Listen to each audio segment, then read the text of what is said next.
শোনো শোনো ভাই সব, তোমরা নিশ্চয়ই অবগত আছো, তোমরা নিশ্চয়ই অবগত আছো গতকাল আমাদের আমাদের ভান্ডারের উপর কীটক কিভাবে কিভাবে অমানসিক নির্যাতন করেছে। সেই অমানসিক নির্যাতনের জন্য আমি তোমাদের কাছে একটা অনুরোধ করতে চাই ভাই, যতদিন পর্যন্ত আমাদের অজ্ঞাত মাস পূর্ণ না হয় ততদিন পর্যন্ত তোমরা কীটকের প্রতি কোন রূপ খারাপ আচরণ করবে না, যাতে কেউ আমাদেরকে গুণাক্ষর উৎপন্ন করতে না পারে। আমরা অজ্ঞাত মাসে রয়েছি, আমরা খন্ড পাণ্ডবের কথা যেন কেউ গুণাক্ষরে বুঝতে না পারে। তাই তোমরা কেউ কোন রূপে কীটকের প্রতি কোন রূপ খারাপ আচরণ করবে না ভাই। এই আমার আদেশ, এই আমার নির্দেশ।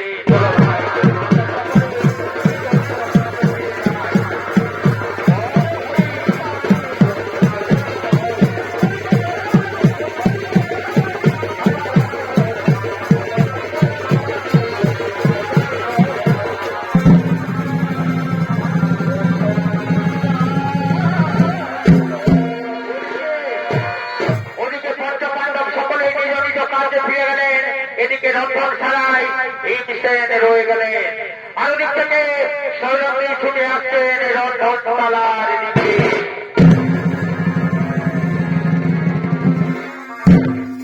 অবশ্যই দেবতা আবার, অবশ্যই দেবতা আবার, তুমি কি শুনতে পাচ্ছ আবার এই গরু রাষ্ট্ররাজ? অবশ্যই দেবতা আবার, তুমি কি রয়েছে এই রন্ধনশালায়? তুমি কি শুনতে পাচ্ছ আবার এই গরু রাষ্ট্ররাজ? রন্ধনশালায় নারী কণ্ঠস্বর ভেসে এলো, মনে হচ্ছে কোন চির পরিচিত চেনা নারীর কণ্ঠস্বর। আমি যাব সেই নারীর কাছে। আমি হস্তিনাপুরের যুবরাজ, কোনদিন কারো বিপদে পিছপা হয়নি। আমি দেখো সেই নারীর বিপদের কথা। হঠাৎ করে তুমি এই রন্ধনশালায় কেন এসেছো তৈরী? ফিরে যাও, ফিরে যাও চৌধুরী, এই রন্ধনশালা থেকে ফিরে যাও। যদি তোমাকে কেউ দেখতে পায় তাহলে আমাদের অজ্ঞাত মাস হয়তো আর পূর্ণ হবে না তৈরী। আমাদেরকে পুনরায় যেতে হবে 12 বছরের জন্য বনবাসে। দুর্যোগ হলে রবিচন্দ্রী পূর্ণ হবে তৈরী। আমি যে ফিরে যেতে আসিনি, আমি যে এসেছি আমার অপমানের কথা জানাতে। তুমি কি জানো না কিন্তু কিভাবে আমাকে অপমানিত কলঙ্কিত করার চেষ্টা করেছে? আমি সব জানি সৌরভী। আমি কালকে সবার মাঝে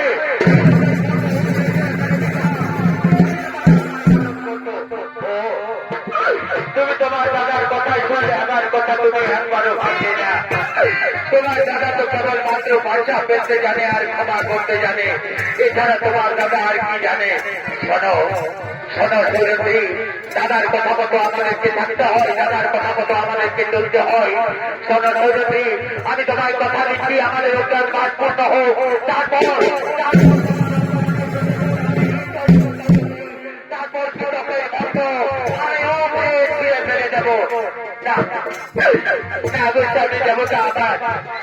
ততদিন যে আমি অপেক্ষা করতে পারবো না। আমি যে প্রতিজ্ঞা করেছি আগামীকালের সূর্য উদয় হয় অজব দেখবে, নতুবা আমি দেখবো। এ তুমি কি করেছো সৌরভী? তোমার এই প্রতিজ্ঞা যে আমি কিছুতেই পূর্ণ করতে পারবো না সৌরভী, তোমার এই প্রতিজ্ঞা যে আমি কিছুতেই পূর্ণ করতে পারবো না। কোন প্রতিজ্ঞা তুমি আমার পূর্ণ করেছো? হস্তিনাপুরে যেদিন তলবার বস্ত্র হরণ করেছিল সেদিনও তো আমি প্রতিজ্ঞা করেছিলাম দুঃশাসনের রক্ত দিয়ে আমি আমার কেস ধৌত করবো। তাই তো আজও আমার এই কেস খোলা রয়েছে। এই প্রতিজ্ঞাও এখনো পূর্ণ হয়নি, আর এই প্রতিজ্ঞাও যদি তুমি পূর্ণ না করো তাহলে আমি আর কোন লজ্জায় বেঁচে থাকবো? আমি হয়তো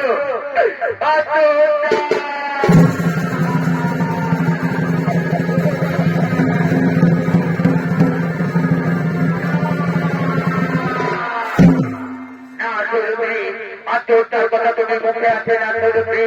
আত্মহত্যা মহাপাপ সৌরভী, আত্মহত্যা পুরুষের গর্ব সৌরভী। আমরা পঞ্চ ভাই থাকতে তুমি আত্মহত্যার কথা মুখে আসবে না সৌরভী।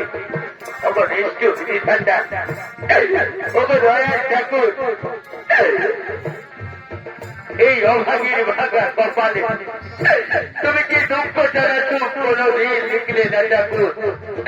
এই অভাগীর ভাগা কপালে কি তুমি দুঃখ ছাড়া সুখ কোনদিন লিখলে না? জনম দুঃখী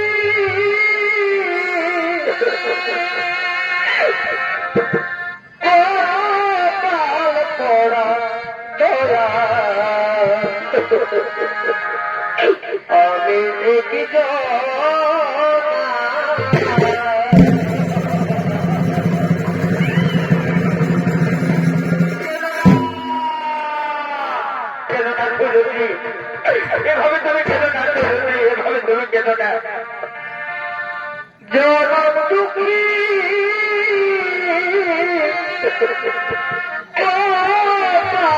পড়া দয়া আমি কি আমার দুঃখে দুঃখে জনম গেল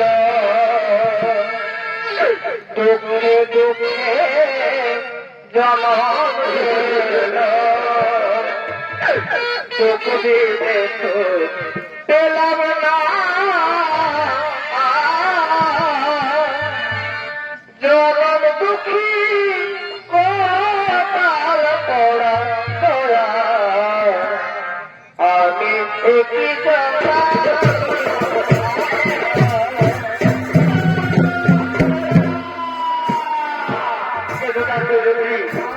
এভাবে তোমার মুখে জল জমে আমি কিছুতেই স্থির থাকতে পারি না সরস্বতী এভাবে তুমি কেঁদে কেঁদে আমায় দুর্বল করো না সরস্বতী এভাবে তুমি কেঁদে কেঁদে আমায় দুর্বল করো না অপর সৃষ্টি জিনিস একটা অপর সৃষ্টি কর্তা ব্রহ্মদেব এই পুরুষ শাসিত সমাজে তুমি কেন নারী জাতি সৃষ্টি করেছিলে ঠাকুর নারী যদি তার অপমানের প্রতিশোধ নিতে না পারে তুমি কেন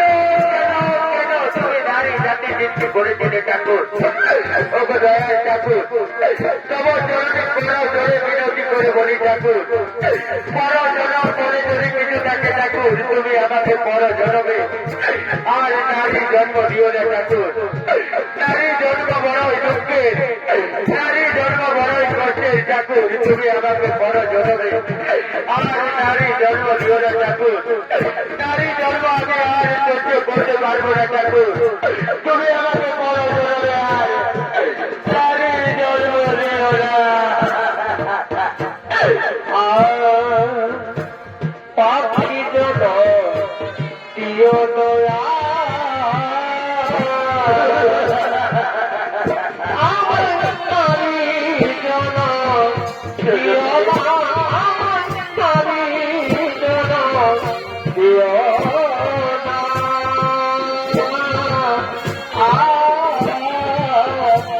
পাখি জন